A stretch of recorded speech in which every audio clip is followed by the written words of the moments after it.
gentlemen, fellow Toastmasters, and honored guests, it's a pleasure to be before you today. I'm grateful to be here, to be alive. My heart breaks for the victims in Thousand Oaks, for the victims in Pittsburgh. I don't have the natural luxury of being able to go through life and not feel the pain that you go through. Some would say I'm an empath. Some would say I'm compassionate. I grew up in a very violent household. Bones were broken. It wasn't uncommon that I would run out of my house naked, screaming for help. Some would say I'm idyllic. I go through life, people think I'm an idealist. I'm too happy. I dream, I believe in magic, I believe in that I'm going to be a movie star, that I have delusions of grandeur, that everyone is beautiful, that the light of God, of eternity, lives in each of your souls. And that's what I see when I see you. I was at one time a devout Christian. I worshiped Jesus because he loved me unconditionally. I could love him and I wouldn't be rejected and he wouldn't hurt me. Over time, as I studied scripture, I delved into the Torah and the Tanakh, and I began to discover that what I worshiped needed to be in this life here and now with you and with you and with you.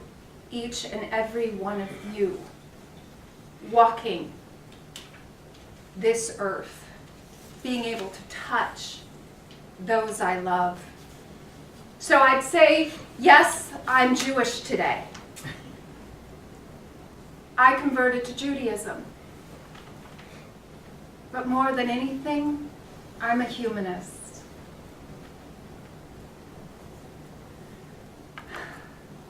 All the heartache that we've seen in the world lately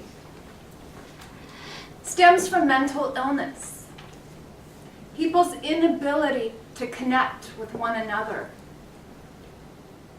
So as we go through our days, let's take that uncomfortable step toward the other person and look into their eyes and see them more deeply and listen to where they're at.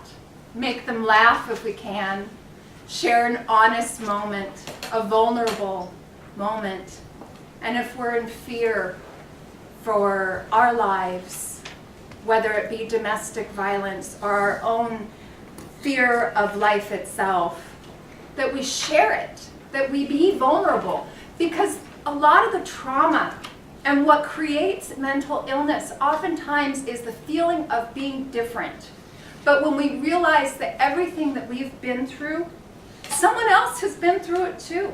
We're not alone. It's actually pretty normal what we've been through. Soldiers, 22 a day are losing their lives. There needs to be a national movement. There needs to be the president needs to order something to honor our troops and protect them. But when they realize that they're not alone, that what they've gone through, they're not the only ones. Many have gone before them, and many will come after them. And if we can create a dialogue, it will save lives. It will save lives in people's not going to extremes, not feeling so disconnected from life itself.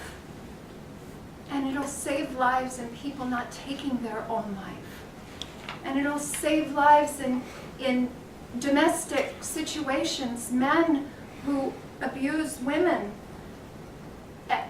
they will stop if they know that they are loved and that they have an opportunity to be forgiven and to grow and to become better.